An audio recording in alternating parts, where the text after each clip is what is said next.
और शिव पुराण क्या कहती है, कोई भी कर्म बेकार नहीं होता, उसका फल जरूर मिलता। संसार सागर में जन्म लेने वाला मनुष्य जो करता है उसका फल 100 गुना मिलता जरूर है। एक चावल का दाना मनुष्य पृथ्वी में बोता है, 100 चावल के दाने प्राप्त करता है। एक गेहूं का दाना पृथ्वी में बोता है, 100 गेहूं के दाने प्राप्त करता है। एक सोयाबीन का दाना पृथ्वी में बोता है, 100 सोयाबीन के दाने प्राप्त करता है। एक तिल्ली जमीन में बोता है, 100 तिल्ली प्राप्त करता है।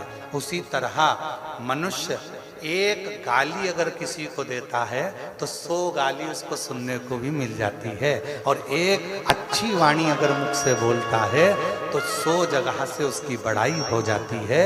उसी तरह एक अच्छा कर्म जब हम अपनी जिंदगी में करते हैं तो 100 अच्छे कर्म वाले हमसे जुड़कर हमारी मंजिल तक हमें पहुंचाने का प्रयास है। वो 100 गुना अपने आप होगा।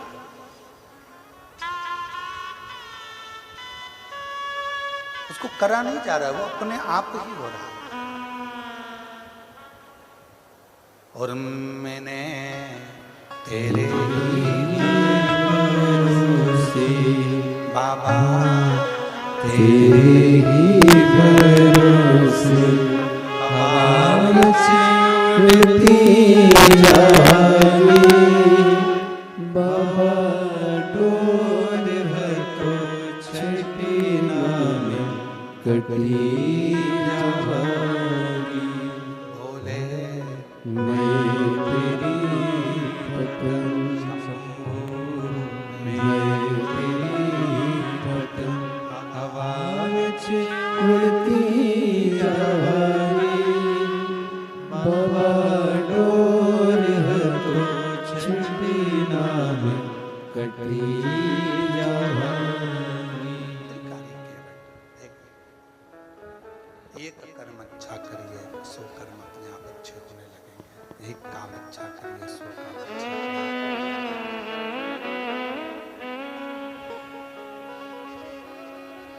कर्म कोई बुरा नहीं होता। जिस कर्म को करोगे वो सारे कर्म अच्छे हैं, कोई कर्म बुरा नहीं। आवाज तो बढ़ा लो, आवाज नहीं आ रही है, पब्लिक भी परेशान हो रही है। एक कर्म अच्छा करोगे 100 कर्म अपने आप अच्छे होंगे। कर्म श्रेष्ठ करो और मत बुरे कर्म कर बंदे, वरना पछताएगा। भगवान की आंखों से तू बच नहीं पाएगा, तू बच नहीं पाएगा। हरि ओम अज्ञानी मत करना दानी, हरि ओम अज्ञानी मत करना दानी। तेरे कर्म का फल भी तू ही पाएगा, जैसा किया तूने तेरे आगे आएगा। मत बुरे कर्म कर बंदे, वरना पछताएगा।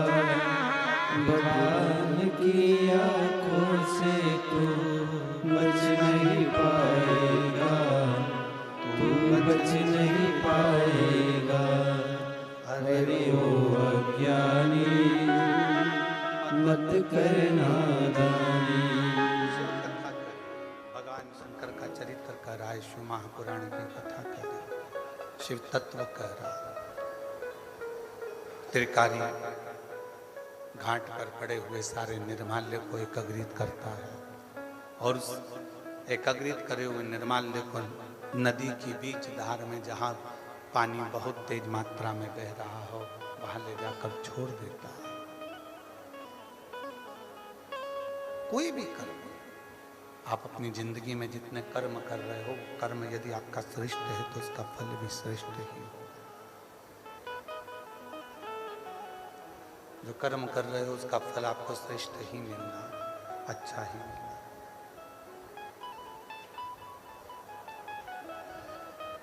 अब त्रिकारी का नियम था रोज का, प्रतिदिन का। आवाज खोलो ना बाहर की, आवाज खोलो बाहर, पब्लिक को आवाज नहीं आ रही है। त्रिकारी का जो नियम था, उस नियम से भगवान शिव बड़े प्रसन्न हुए, भगवान शंकर बड़े प्रसन्न, और इतने भगवान देवादिदेव महादेव प्रसन्न हो गए कि भगवान शिव एक साधु का रूप रख ले, और भगवान शंकर साधु का रूप रखकर आज त्रिकारी की परीक्षा लेने के लिए चलते। और याद रखना, 33 कोटि देवता में यदि परीक्षा लेने का हक किसी का है तो वो देवादिदेव महादेव का, शिव का। और रिजल्ट देने का भी अगर हक किसी का है तो वो देवादिदेव महादेव का। हमने पहले भी कथा में काज फिर कहते हैं, तुम मंगलवार का व्रत कर लो, बुधवार का कर लो, चाहे शनिवार का कर लो, चाहे इतवार का कर लो, कोई भी व्रत कर लो, तीज का कर लो, चतुर्थी का कर लो, अष्टमी का कर लो, नवरात्रि का कर लो, चाहे तुम जिसका व्रत कर लो, उस व्रत तुम किसी भी देवता का करोगे पर फल तुम्हें मिलेगा तो केवल शिव जी के पास आकर ही मिलेगा। व्रत तुमने किसी भी देवता का करा है, देवता भी फल देने से पहले शंकर जी से पूछते हैं कि इसने मेरा ये व्रत धारण करा था, पृथ्वी पर रहकर इसने व्रत किया था, इस व्रत का पुण्य फल आपको देना है। तब शिव जी उस व्रत का पुण्य फल निकालकर उसको देते हैं, शंकर। ये उसी तरह, चाहे तुम मौसी सास को कितनी भी चाय पिला लो, मौसी सास तुमको सोने की चैन नहीं देगी। देगी क्या? हो सकता है तुम्हारी मौसी सास दे दे। तुम मौसी सास को कितनी भी चाय पिलाओ, तुम बुआ सास के कितने भी पांव दबाओ, चाहे उसके पांव में तेल लगाओ, तो भी वो अपनी प्रॉपर्टी का हिस्सा नहीं। चाहे तुम मामी सास के पांव दबाओ, चाहे तुम चाची सास के पांव दबाओ, चाहे तुम ताई सास के पांव दबाओ, तुम चाहे किसी के भी पैर दबाओ, वो अपनी प्रॉपर्टी का हिस्सा तुमको नहीं देगी। केवल देगी, भले तुम सास का पांव मत दबाओ, भले तुम उसको चाय मत पिलाओ, तो भी वो अपनी हिस्सा मरते मरते देके तुमको ही जाएगी। वो चाहे तुम कैसे भी, तुम कैसे,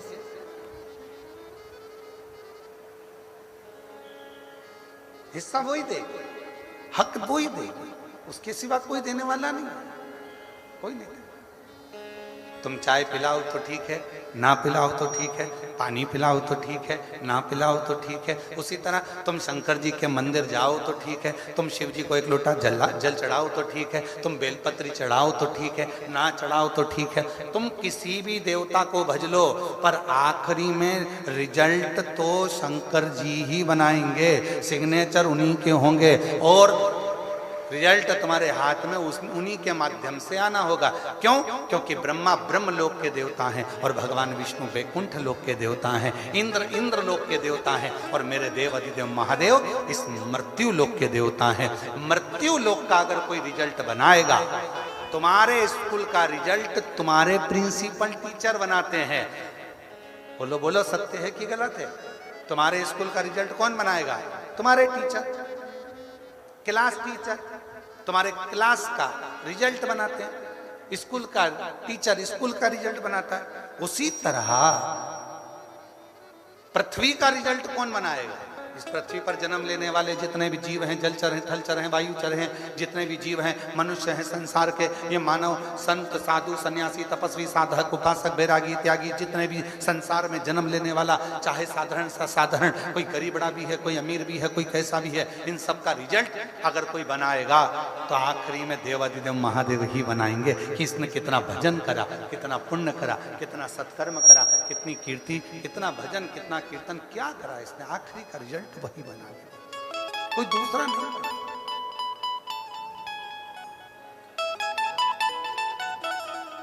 बच्चे क्या करते हैं, अब बच्चों से समझदारी सीख लो। बच्चे क्या करते हैं, मम्मी कितनी समझदार होती है, बच्चे की कोचिंग ट्यूशन कहाँ लगाती है, क्लास टीचर के।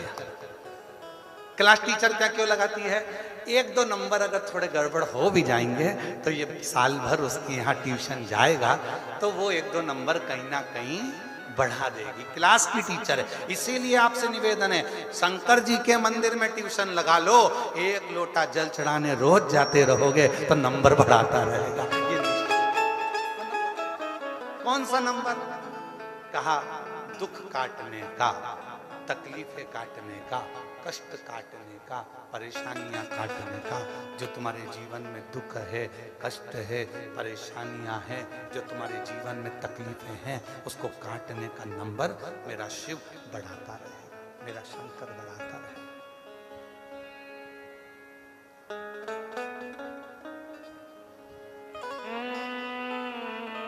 इसीलिए आप लोगों से पहले भी काज फिर कहते हैं, ऐसे दयालुनाथ से रिश्ता बनाइए, ऐसे दयालुनाथ से रिश्ता बनाइए, मिलता रहेगा आपको जो कुछ भी चाहिए, मिलता रहेगा आपको जो कुछ भी चाहिए, करिश्मा होगा जो हुआ कहीं नहीं, ऐसा करिश्मा होगा जो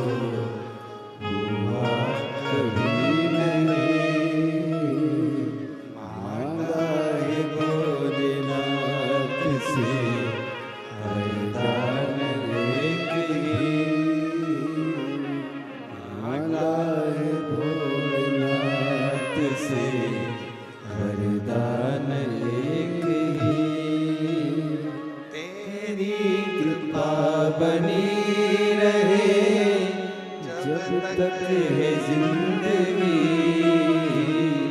तेरी कृपा बनी रहे जब तक है जिंदगी, मांगा है भोलेनाथ से वरदान एक ही, मांगा है भोलेनाथ से वरदान एक ही। शिव कथा उससे संबंध जोड़ो। जब हम उस ईश्वर से, उस परमात्मा से, शिव से संबंध जोड़ लेते हैं तो जीवन की सारी अटकलियां, जीवन के सारे दुख, जीवन की सारी तकलीफें, जीवन का सारा कष्ट अपने आप मिटना प्रारंभ हो जाता है, अपने आप समाप्त हो।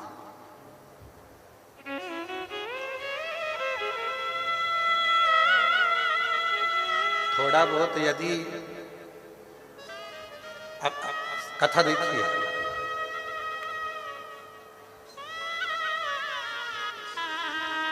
दक्ष प्रजापति की पुत्री माता सती को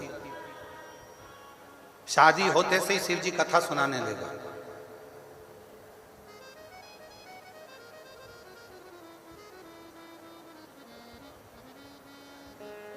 सीधे कथा सुनाने।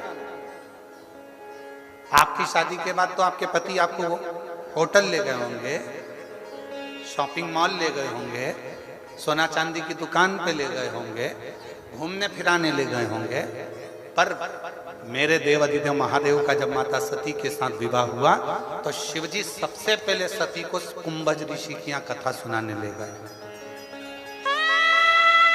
अगस्त ऋषि की यहाँ कथा सुनाने ले गए सबसे पहले। क्यों? कहीं दर्शन कराने ले जाते, कहीं तीर्थ में। कथा सुनाने ले जाने की क्या जरूरत थी? उसका एक कारण था, ये जो कान है ना, माता सती जब बचपन से शिव जी की साधना आराधना करती थी तो दक्ष प्रजापति उनको शंकर जी के लिए अपशब्द कहा करते थे, खूब आड़ा टेढ़ा करते थे, खूब निंदा करते थे। दक्ष प्रजापति भी निंदा करते थे, माता सती की बहनें भी निंदा करती थी शिव जी की। वो निंदा जो सती माता के कानों में भरा चुकी थी, उस निंदा के रस को शंकर भगवान सबसे पहले बाहर निकालना चाहते थे, इसलिए कथा सुनाने के लिए ले गए कि ये रस निंदा का बाहर निकल जाए। जब निंदा बाहर निकल जाएगी तो तू मेरी हो जाएगी, फिर संसार सागर तुझे ठीक नहीं दिखेगा, केवल शिव ही दिखेगा, केवल शंकर ही नजर आए।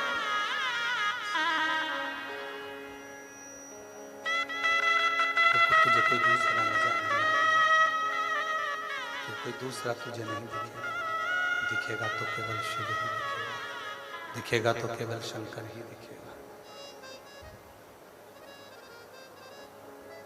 शिव माता सती को कथा सुनाने के लिए, माता सती,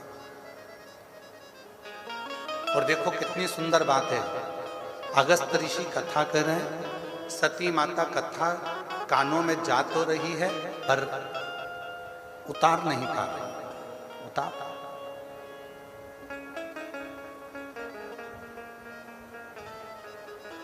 हम तो आपको धन्यवाद देते हैं,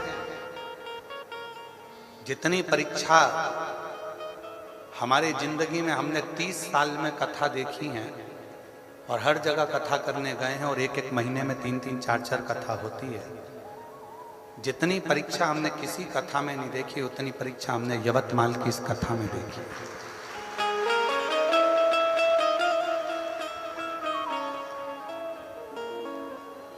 पंडाल उड़ रहे हैं, भोजनशाला का पंडाल कहीं नीचे रखा जाता है, कहीं साउंड सिस्टम, हरे रामा हरे कृष्णा।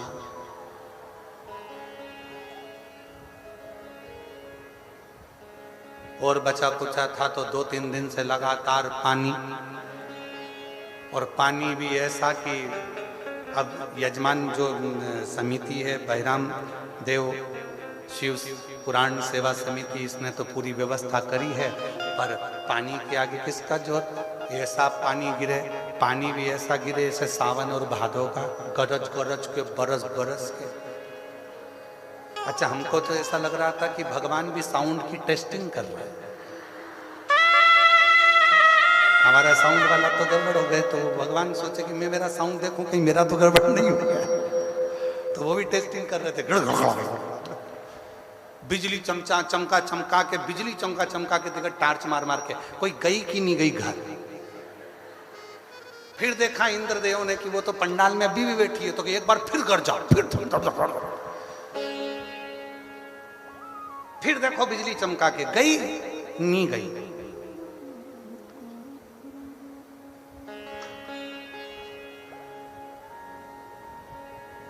हमारी इतनी कथाओं में ये पहली कथा है आरणी यवतमाल की, जो पहले दिन से परीक्षा परीक्षा परीक्षा परीक्षा परीक्षा परीक्षा परीक्षा परीक्षा, और आज भी चल रही है। ऐसा नहीं है, आज भी तुम्हारी परीक्षा चल रही है, ऐसा नहीं। कीचड़ हो गया, चलते नहीं बने, फोर, फिर चलाए सो, अब जाए इधर से पानी उधर से पानी उधर, ये व्यवस्था। फिर भी बहिराम देव शिव महापुराण सेवा समिति के लिए एक बार ताली बजाओ, उसने बहुत मेहनत करी है, बहुत।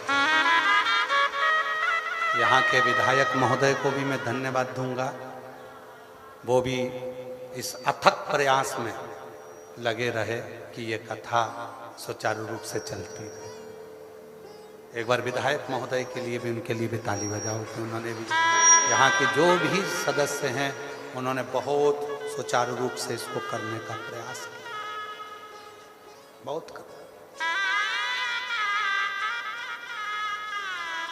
और तेरी कृपा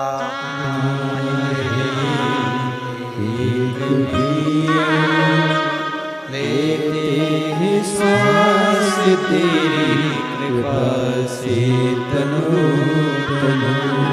बखान क्या करूं मैं लाखों के ढेर का, चपटी भभूत में खजाना कुबेर का।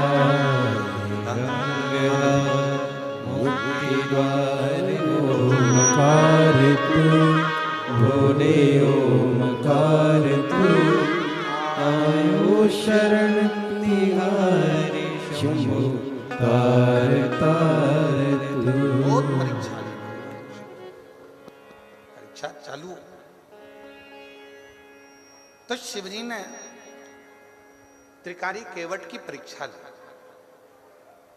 और शिव परीक्षा बहुत अच्छी लेते हैं, और जितनी जितनी मेरे शंकर भगवान परीक्षा लेते हैं उतना उतना फल भी देते हैं।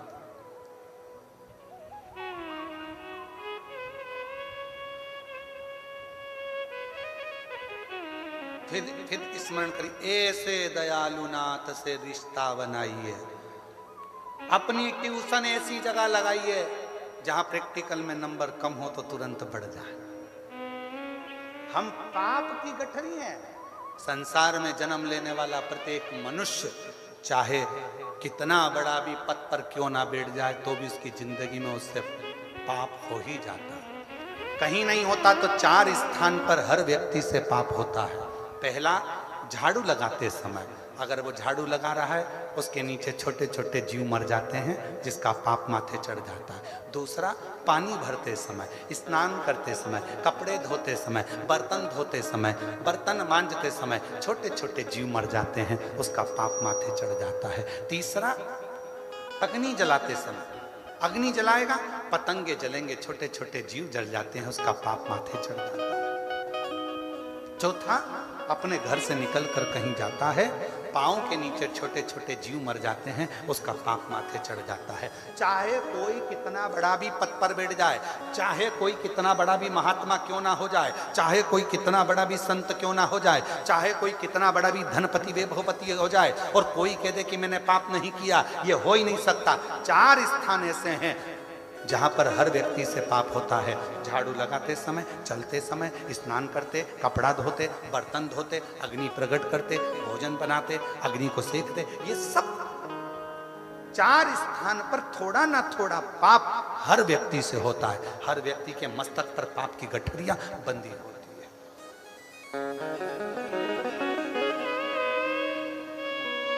ऐसा नहीं कि संसार सागर में किसी ने पाप कर्म नहीं करा, पाप कर्म, ये संसार सागर में हर व्यक्ति से पाप होता है। तो पाप होता है तो एक काम क्यों ना करें, हम शिव से जान पहचान बनाएं। क्यों? क्योंकि हमारी फाइल तैयार करेगा तो देवादिदेव महादेव करेगा, और फाइल तैयार होगी, सिग्नेचर होगा, तब जाकर वैकुंठ में वो कहते हैं ना, भैया तुमको अमेरिका जाना है या दुबई जाना है तो तुम्हारा जो पासपोर्ट है वो अच्छा सब दूर से सील ठप्पा लगा हुआ तैयारी कर वहां तो केवल देखा जाएगा, हाँ किसके सिग्नेचर है, हाँ ठीक है बिठाओ और पहुंचाओ। बस उसी तरह से अपने इस जीवन पर संपूर्ण हमारे चाहे अच्छे कर्म हो, बुरे कर्म हो, पाप कर्म हो, श्रेष्ठ कर्म हो, उन सब पर अगर कोई सिग्नेचर करेगा तो मेरा देव अधिदेव महादेव करेगा। और अंत समय प्रभु आना पड़ेगा। सबको आता है, सबको आता है, सब बोलो।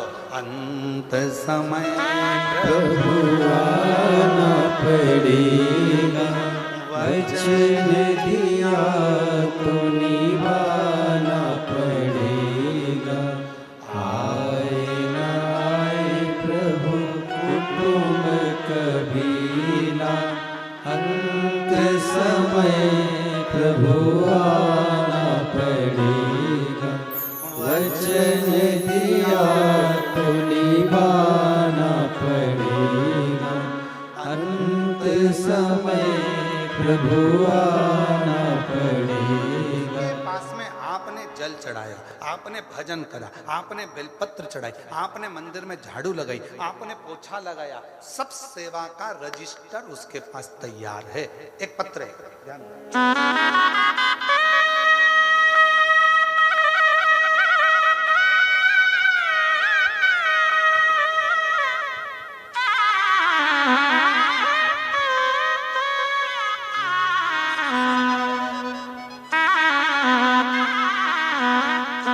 मेरा नाम जय श्री रविंद्र टेहरे, मेरा मोबाइल नंबर ये है। संतान प्राप्ति आप पढ़ के बताओ कितने साल के बाद हुई है? 23 साल के बाद। ठीक है, कहीं बैठी हो तो हाथ हिला सकती हैं, और अगर बच्चा आया हो साथ में तो उसको ला सकती हैं। ये बच्चे का फोटो है। मेरा नाम जय श्री रविंद्र टेहरे, मोबाइल नंबर ये है। मेरी शादी को 23 साल हो चुके हैं गुरुदेव। अब जरा उस बहन की दुख भरी का कथा सुनिएगा, जरा कहानी जरा इस पत्र के माध्यम से सुनिए। मेरा बड़ा बेटा, मेरा एक बेटा 13 साल का था, तब उसको खेलते खेलते गले में फांसी लगी और वो मुझे छोड़कर चला गया। अब उन्होंने तो एक 13 साल और एक 18 साल लिखा है, पत्र को पढ़िए। एक 13 साल का लड़का था, उसको भी फांसी लगी, वो चला गया खेलते खेलते बच्चों के साथ। दूसरा बेटा था मेरा 18 साल का, वो भी मुझे छोड़कर चला गया। एक 13 साल का गया, एक 18 साल का, वो भी मुझे छोड़कर चले गए। बहुत दुख होता था गुरुदेव, दिन रात रोती थी, आंख से आंसू बहता रहता था। घर के बाहर बैठी हुई, दिया लगाना भी बंद कर दिया था घर के बाहर। एक दिन बैठी थी, तब किसी एक बच्ची ने आकर कहा, वो सीहोर वाला बाबा कथा कहता है, उसकी कथा तो टीवी पर सुना कर काकी। वो बाबा सबकी सुनता, टीवी पे कथा सुनने से कोई बच्चा हो जाता। मैंने उस बच्ची को थोड़ा चिल्लाया, बच्ची चली गई। फिर मन में आया कि वो सीहोर वाला बाबा है कौन। टीवी चालू करी, आस्था चैनल, कथा सुनना प्रारंभ करी और बाबा से वहीं बैठकर प्रार्थना करी, बाबा कृपा कर, मैं कहीं नहीं जा सकती क्योंकि मेरे 2 बेटे चले गए, लोग मुझे अपशब्द कहते हैं। मेरा 13 साल का और मेरा 18 साल का बेटा चले गया, लोग मुझे आड़ा टेढ़ा कहते हैं। मैं किसको मुंह दिखाऊं? अब तू ही कुछ कर सकता है। मैं नहीं जानती थी कि शिव जी पे जल चढ़ाने का क्या फल होता है। मैंने बस एक नियम लिया, भगवान शंकर के मंदिर में जाना। रोज मंदिर जाती, लोटा भर के जल चढ़ाती, आचमन करती, बाबा के मंदिर में झाड़ू लगा देती, पोछा लगा देती। गुरुजी आप कहते हो उसके पास में सबका हिसाब है। हो सकता है मेरे बाबा ने हिसाब रखा और 23 साल के बाद मेरे घर में पुत्र रत्न की प्राप्ति हो गई। 23, एक 13 साल का बेटा चले गया, एक 18 साल का बेटा चले गया। मना कर दिया था डॉक्टरों ने, तुम्हारे यहाँ अब संतान नहीं हो सकती। आस छोड़ दी थी, तो भी मेरे बाबा ने मुझे औलाद दी। एक लाइन लिखी है, आप उसको पढ़िएगा, जो हमने कल भी गुनगुनाई थी। मेरा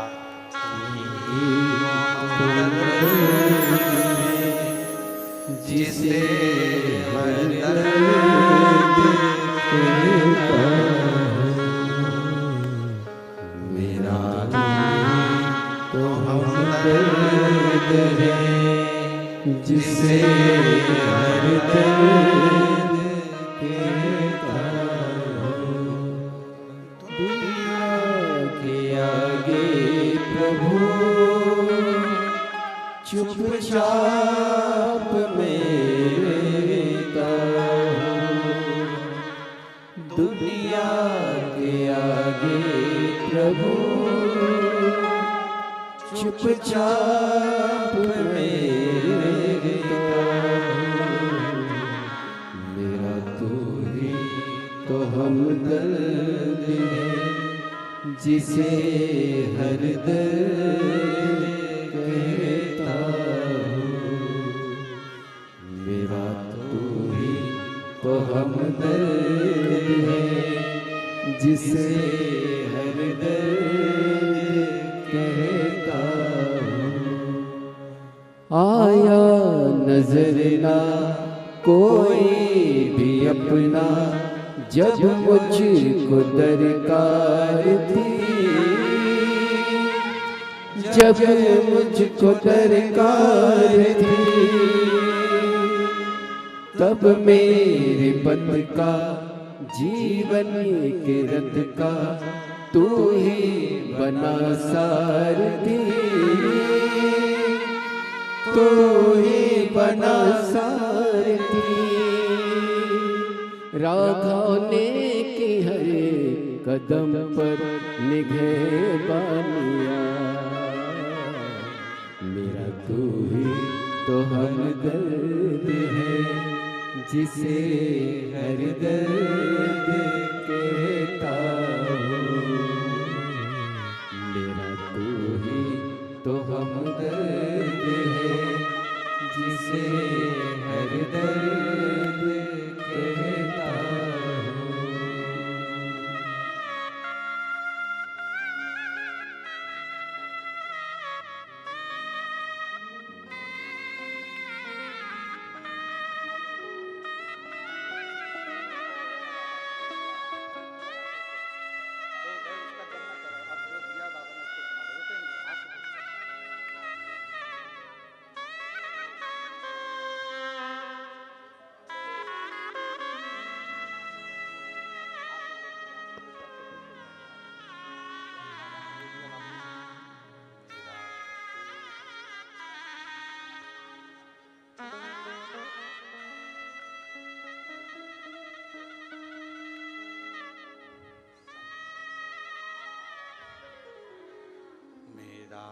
तू ही तो हमदर्द है, जिसे हर दर्द कहता हूँ। उससे एक संबंध जोड़ दीजिए, और जब एक संबंध उस शिव से जुड़ जाए, एक संबंध जब मेरे देवाधिदेव महादेव से हो जाए, आपका नंबर कब बढ़ जाएगा पता नहीं पड़ेगा, आपका दुख कब कट जाएगा पता नहीं पड़ेगा, आपकी तकलीफ कब कट जाएगी पता नहीं चलेगा। कब दुख कटेगा, कब तकलीफ मिटेगी? शिव परीक्षा लेते, परिणाम भी देते, रिजल्ट भी देते, और जब देता है तो दुनिया का सारा सुख प्रदान कर देता है। त्रिकारी के दरवाजे पर आवाज लगाई सुबह सुबह एक साधु ने, मुझे पार कर दो, उस पार जाना। शिव साधु बनकर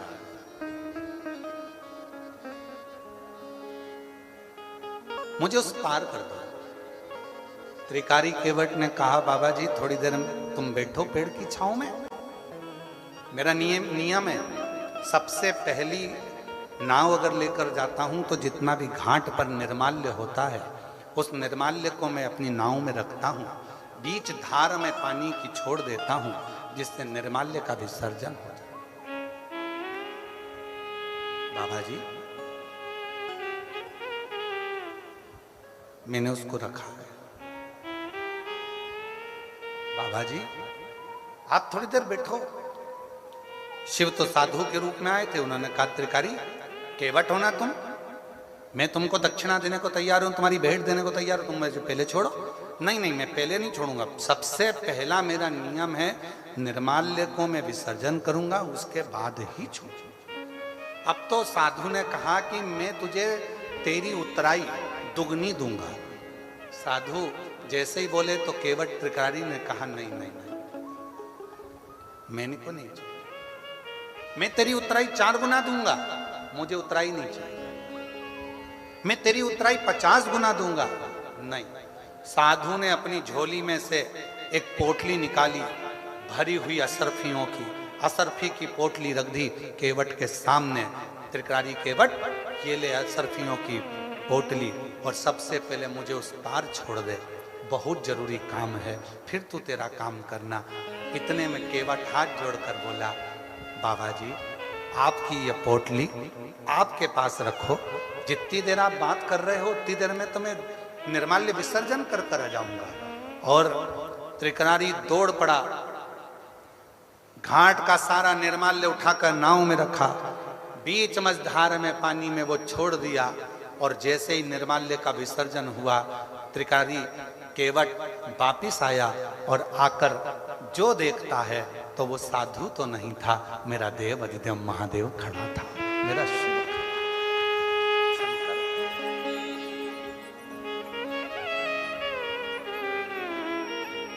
कोई दूसरा नहीं था, वो मेरा शिव था, वो मेरा शंकर था। एक पत्र है, उस पत्र में एक भाई ने लिखा,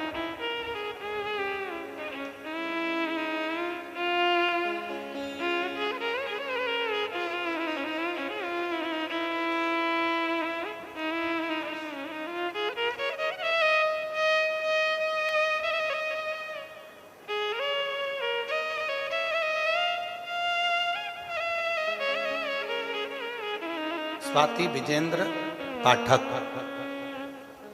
रायपुर छत्तीसगढ़ से। कहीं बैठी हो रायपुर छत्तीसगढ़ से। स्वाति विजेंद्र पाठक रायपुर छत्तीसगढ़ से आई है। कहीं बैठी हैं आप ही हैं, आ जाओ।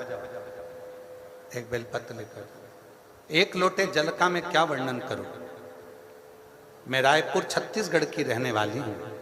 सन 2024 से मेरे पति विजेंद्र पाठक, इनका पेट 2024 में मेरे पति विजेंद्र पाठक, इनके पेट में दर्द रहता था।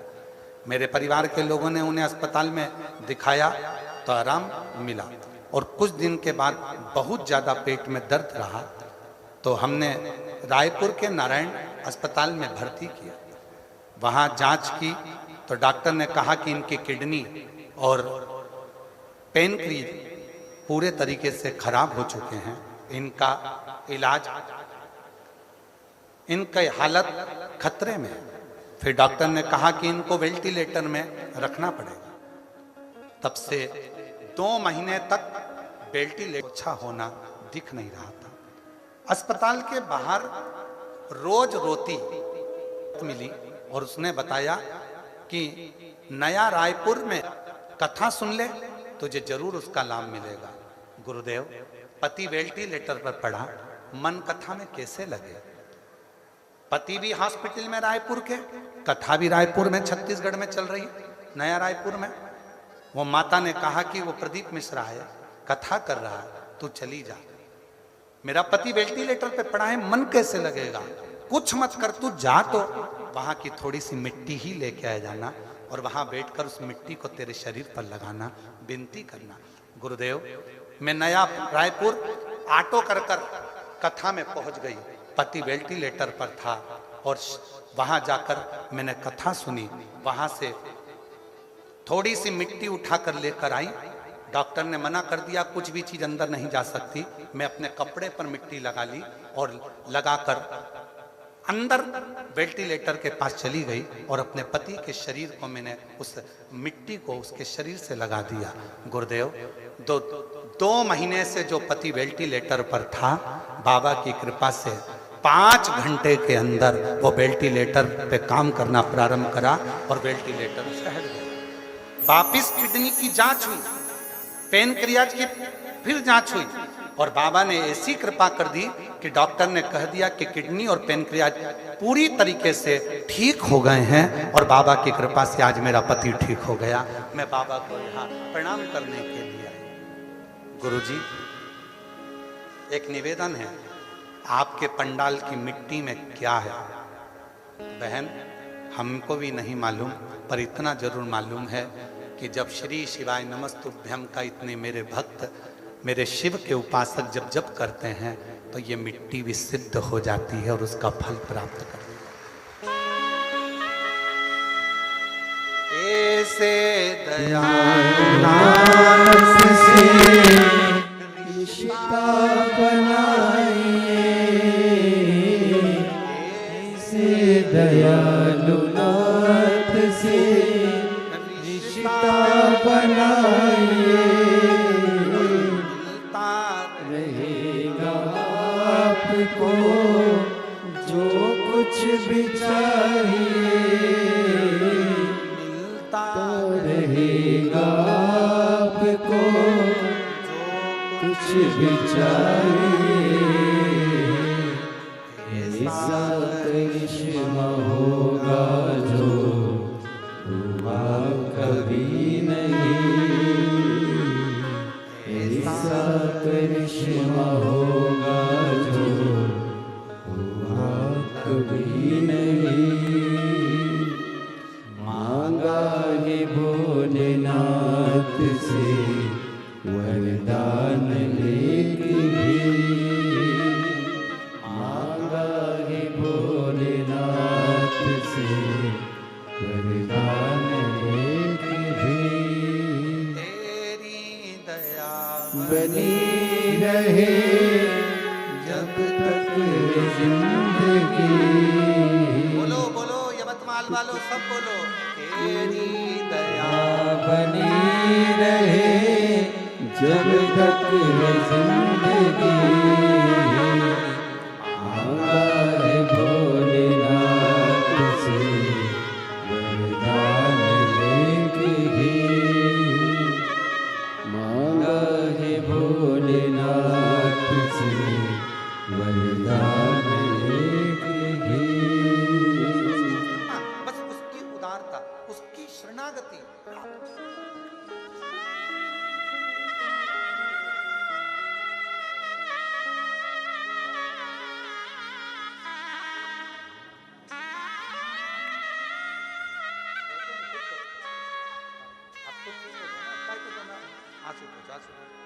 उनको भी देना चाहिए।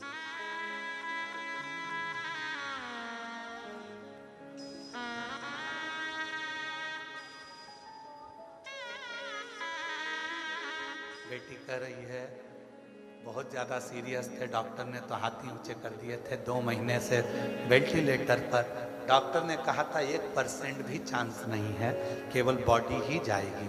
बेटी पहुंच गई रायपुर, नया रायपुर ऑटो पकड़कर बैठ गई कथा के पंडाल में। पति हॉस्पिटल में, खुद कथा के पंडाल में पहुंच गई मिट्टी लगा के शरीर पे, और बाबा की कृपा से बेटा सावित्री के रूप में तुम हो जो अपने सत्यवान को वापस लेकर आ गई। ये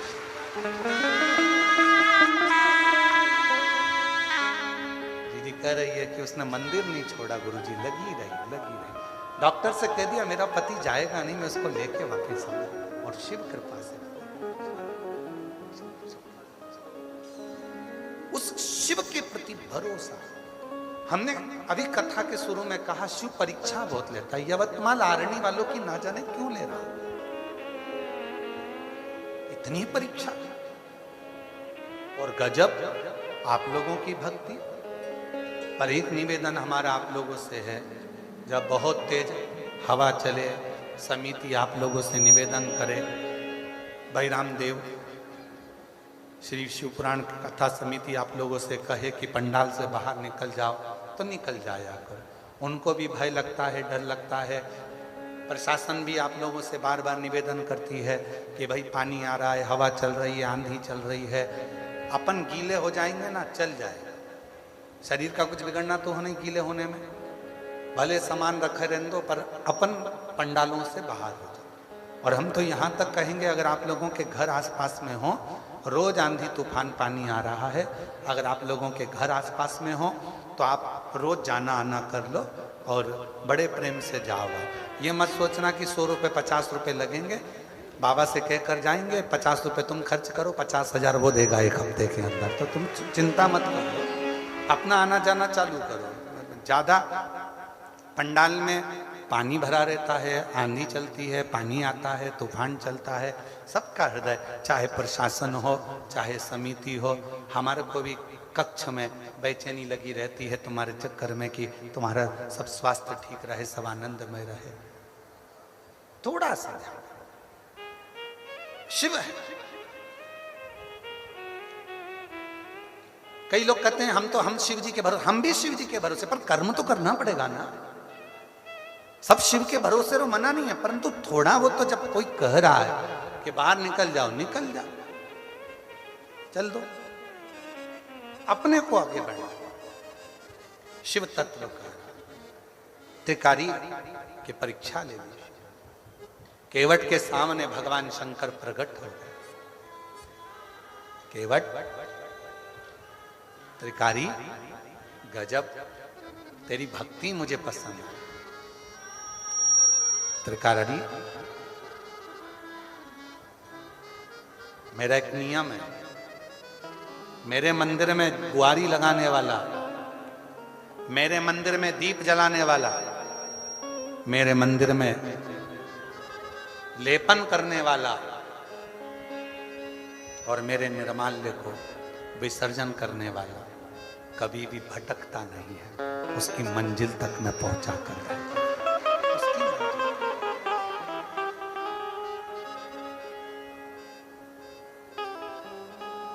मेरी जीजियों, किसी किसी मंदिर में पुजारी जी नहीं है, किसी किसी मंदिर में पंडित जी नहीं है। शंकर जी का मंदिर है गांव में, उसमें पुजारी जी नहीं है, पंडित जी नहीं है, उसमें कोई सेवादार नहीं है, और माताएं उसमें पशुपति व्रत कर रही हैं। जरा समझना है, और जिसको समझ में आ जाए तो वो दूसरे को भी समझाना। माताएं पशुपति व्रत कर रही हैं। गांव की 15 माताओं ने, 25 माताओं ने, 10 माताओं ने, 8 माताओं ने पशुपति व्रत करा। अब 8 माता जब पशुपति व्रत करेगी, मंदिर में जाएगी, प्रसाद के 2 हिस्से रखकर आएगी। ठीक है, समझ में आ रही है ना सभी को? प्रसाद के वो 2 हिस्से रखकर आएगी। अब 8 माता जब प्रसाद के 2 हिस्से रखे तो वो 2 हिस्से रखने पर तो 16 हिस्से तो वहीं इकट्ठे हो गए। अब तुम्हारा क्या काम है? कई माताएं डरती है, प्रसाद को मैं उठाऊं कि नहीं उठाऊं, प्रसाद का मैं क्या करूं, जो वो रख के गई है। तो आपका काम क्या है? आप अगर पशुपति व्रत नहीं कर रही हो, आपका यदि पशुपति व्रत नहीं है तो एक बर्तन लेकर जाओ, उसमें प्रसाद को इकट्ठा करो और छोटे छोटे बच्चों को बड़े प्रेम से उस प्रसाद को आरती के बाद शाम को वितरण करो।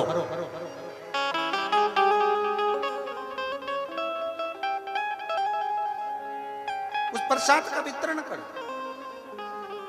बच्चों को नहीं दे सकते तो गौ माता को, गौ माता को नहीं दे सकते कोई जीव को, पर उस प्रसाद को एकत्रित करना और उस प्रसाद को ले जाकर किसी को दे देना, मुख में आ जाना।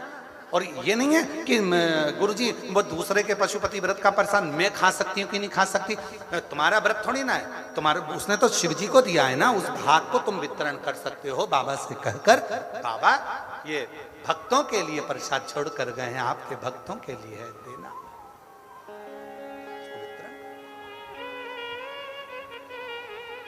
और अगर कहीं पुजारी जी हैं, कहीं पंडित जी हैं, कहीं विद्वत ब्राह्मण विराजमान हैं मंदिर में, तो वो तो करते ही हैं, वो तो सब प्रसाद बांट ही देते हैं। पर कहीं कोई कोई शिवालय ऐसे भी हैं, हो सकता है आपके गांव में कोई मंदिर शंकर जी का ऐसा जहां कोई पुजारी जी ना हो, कोई पंडित जी ना हो, कोई विद्वत जन ना हो, तो वहां कोई प्रसाद चढ़ा कर चले गया, रखा रिया रखा रिया रखा रिया। आपका फर्ज है, आप आए हो दर्शन करने के लिए, किसी को बांट सकते। आपका यदि पशुपति व्रत नहीं है तो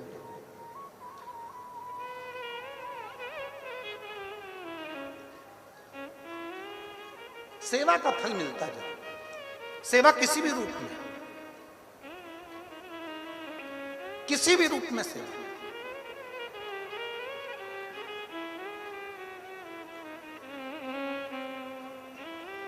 हमें याद आ रही है एक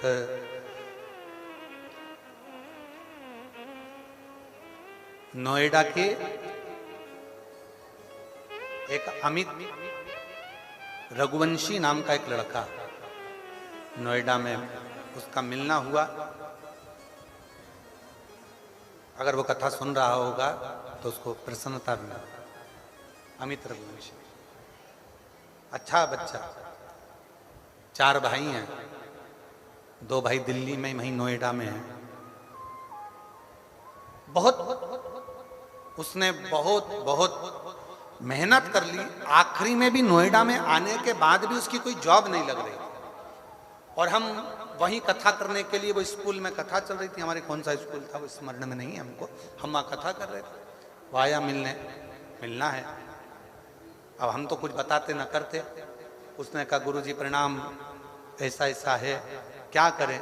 तो हमने कहा बस मंदिर में झाड़ू पोछा करो, सेवा करो, 1 लोटा जल चढ़ाओ, इससे बढ़कर क्या है? उसकी नौकरी करोगे तो वो तनख्वाह देना चालू करेगा। जिसकी भी नौकरी करोगे तनख्वाह तो देगा। वो अमित रघुवंशी ने शिव जी के मंदिर जाना चाहिए, और बाबा की ऐसी कृपा हुई, एक ही काम करता था, मंदिर में केवल जाता था, क्योंकि इतनी दूर लोटा ले जाने में उसको दिक्कत होती थी, तो मंदिर की जो बाल्टी होती थी पानी की, उस पानी की बाल्टी को नल से भरकर मंदिर में रख देता था।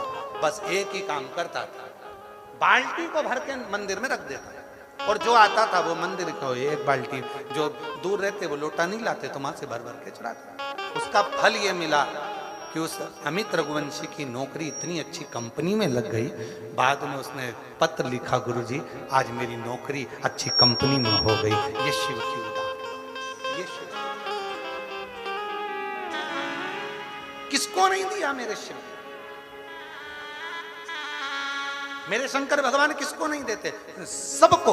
ऐसा कोई नहीं है संसार सागर में जिसको शंकर भगवान ना देते, शिव ना देते।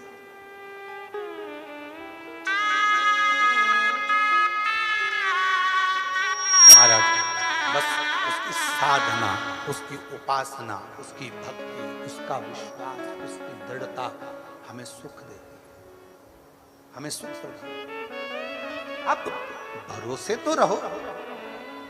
और कई लोग ऐसे हैं कर्म ही नहीं करना चाहते, वो तो सोचते कि हम मंदिर जा रहे हैं तो हम बस एक ही काम करेंगे। नहीं, मंदिर गए हो ना, थोड़ा फैलारा उठाओ। मंदिर गए हो ना, दीपक बहुत सारे रखे हैं, उठा के एक जगह पर रख दो। मंदिर गए हो ना, कभी कभी नंदी बाबा को भी साफ कर दिया करो। मंदिर गए हो ना, कभी कभी जलाधारी को साफ कर दिया करो। मंदिर गए हो ना, थोड़ी देर बैठकर उससे साधना करा करो। मंदिर गए हो ना, नंदी के पास बैठकर उससे थोड़ी देर बैठकर चर्चा करा करो, थोड़ी देर बैठकर बात करा करो।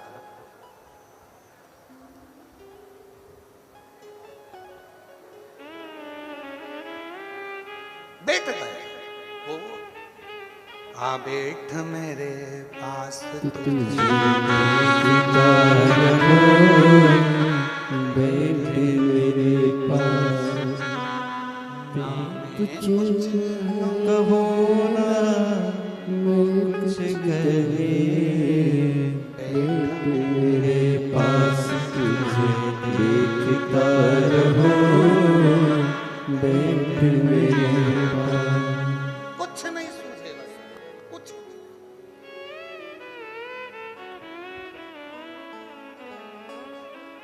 शिव जी के मंदिर में जो जाना प्रारंभ करते हो, शंकर जी के मंदिर में जो तुम झाड़ू लगाना प्रारंभ करते हो, हमने कहा था बेलपत्र सिद्ध है, शिव जी पे चढ़ा जल सिद्ध है, रुद्राक्ष सिद्ध है, शंकर जी पे चढ़ी हुई भस्म सिद्ध है।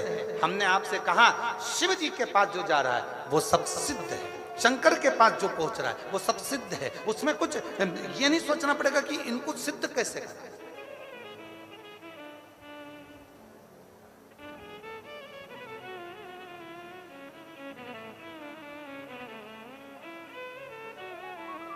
शिव जी को जल सोने के लोटे से चढ़ाया जाता है, चांदी के लोटे से चढ़ाया जाता है, तांबे के लोटे से चढ़ाया जाता है, पीतल के लोटे से चढ़ाया जाता है, स्टील के लोटे से चढ़ाया जाता है, कांसे के लोटे से चढ़ाया जाता है, हीरे के लोटे से चढ़ाया जाता है, पन्ना के लोटे से चढ़ाया जाता है। काय के लोटे से शंकर भगवान जल को स्वीकार करते हैं। जम के बोले, जम के तांबे के लोटे से शिव जल को स्वीकार। क्यों भैया? चांदी क्या शिव स्वीकार नहीं करते? सोना क्या शिव स्वीकार नहीं करते? हीरे जवाहरात ये सब क्या शिव स्वीकार नहीं करते? तो तांबे से भगवान शंकर का ऐसा कौन सा मेल है? तांबे से 33 कोटि देवता का ऐसा कैसा मेल है? तांबे से भगवान नारायण का ऐसा क्या प्रेम है? तांबे के लोटे से, तांबे के पात्र से, तांबे के कलश से, तांबे के बर्तन से भगवान का इतना प्रेम कैसे हो गया? आखिर ताम्र का पात्र ही भगवान को प्रीत क्यों? 33 कोटि देवता को तांबे का बर्तन ही क्यों अच्छा लगता है? स्टील क्यों नहीं अच्छा लगता? सोना क्यों नहीं अच्छा लगता? चांदी क्यों नहीं अच्छी लगती? कांसा क्यों नहीं अच्छा लगता? पीतल क्यों नहीं अच्छा लगता? उनको सोना ही क्यों भाता? उसको तांबा ही क्यों भाता? तांबे की मूलता क्या? और यह प्रश्न केवल एक नहीं है, यह प्रश्न कई लोगों का कि भगवान को तांबे का लोटा, तांबे का पात्र, तांबे का बर्तन, शिव को, राम को, कृष्ण को, भगवान को। अब दुनिया के लोग चांदी का प्रयोग करने लगे, चांदी का लोटा होना, चांदी का ये होना, चांदी का वो होना। अब थोड़ा सा अपना अपना भाव है, हम बोलेंगे तो लोगों को थोड़ी काली मिर्ची लग जाती है, इसलिए हम बोलते हैं। अब लोगों का मन का भाव हो गया कि हम करोड़पति हैं तो चांदी से अभिषेक करेंगे, हम धनपति हैं तो शिव जी को, राम जी को, कृष्ण जी को, मेरे भगवान को, 33 कोटि देवता को अगर कोई पात्र अच्छा लगता है तो वो तांबे का पात्र अच्छा लगता है, बाकी के पात्र से कोई मतलब नहीं। और वो भी क्यों लगता है? किस लिए लगता है? उस तांबे के पात्र में ऐसी क्या प्रीत है?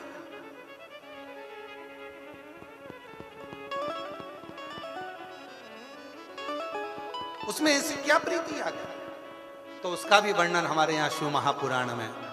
और अगर शिव पुराण में नहीं पढ़ सकते तो वराह पुराण, और वराह पुराण गीता प्रेस गोरखपुर की लेकर आना, और वराह पुराण में उसका अध्ययन करिएगा, वराह पुराण में उसको पढ़िएगा। पृष्ठ संख्या 227, अध्याय 129,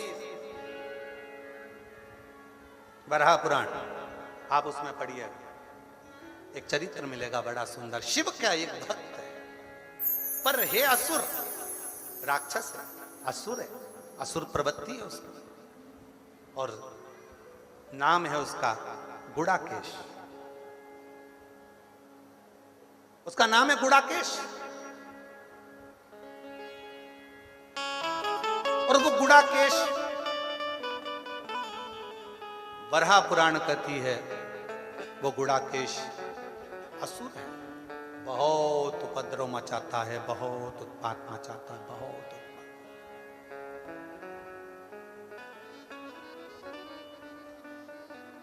थोड़ा ध्यान दीजिएगा, चांदी के बर्तन से अगर आप पूजन कर रहे हो तो चांदी के बर्तन को सिद्ध करना पड़ेगा। सोने के बर्तन से अगर आप पूजन कर रहे हो तो सोने के बर्तन को सिद्ध करना पड़ेगा। स्टील के बर्तन से आप पूजन कर रहे हो तो स्टील के बर्तन को सिद्ध करना पड़ेगा।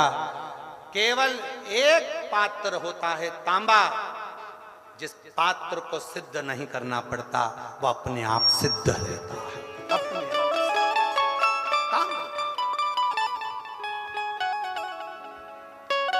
वराह पुराण कर रही है, शिव पुराण वर्णन कर रही है। एक गुड़ाकेश नाम का असुर है, बहुत उपद्रवी है, बहुत उपद्रवी। कहीं पर भजन ना होने दे, सत्संग ना होने दे, स्मरण ना होने दे, पुण्य कार्य ना होने दे। एक पथिक को वो गुड़ाकेश असुर त्राण दे रहा है।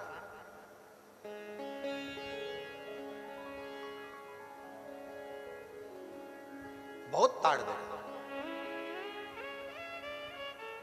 अब वो गुड़ाकेश असुर जब बार बार तार दे रहा था तो वहीं से उसी समय पर नंदी का निकलना हुआ, नंदी का आगमन, नंदी का। और नंदी निकल कर जा रहे थे, उन्होंने देखा कि कोई असुर एक पथिक को कष्ट दे रहा है, कोई असुर पथिक को कष्ट दे रहा है। नंदी रुक गए, और नंदी ने रुक कर कहा, भाई तुम कौन हो? वो असुर हंसा, हंसकर कहा कि मैं गुड़ाकेश असुर हूं, जाओ यहां से, नहीं तो तुम्हें भी त्राण देना प्रारंभ कर दूंगा, कष्ट देना प्रारंभ कर दूंगा। नंदी थोड़ा मुस्कुराए और कहा, ए भाई, तो इनको क्यों कष्ट दे रहा? इस पथिक ने क्या बिगाड़ा? क्या?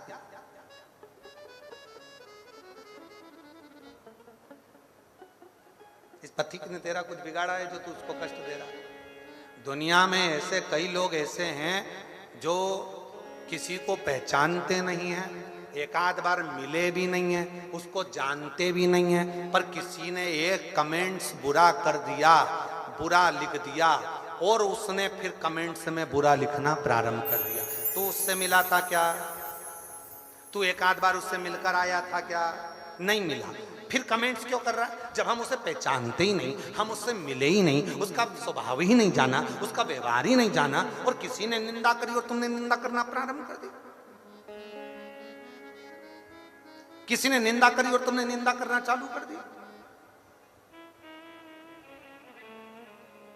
पड़ोसन को क्या मालूम कि तेरी पड़ोसन की बहू कैसी है, और तू आते से ही बस उसने निंदा करी और तूने बोलना हाउरी होगी तेरी बहू ऐसी होगी। एक आध बार बहू से मिल तो लेती कि बेटा तू क्या घर में काम नहीं करती है? एक बार मिल तो लेती कि बेटा क्या तेरे माँ बाप के संस्कार नहीं है? एक बार मिल तो लेती। पर सास ने कह दिया कि बहू बुरी है, तुमने मान लिया कि बहू बुरी है।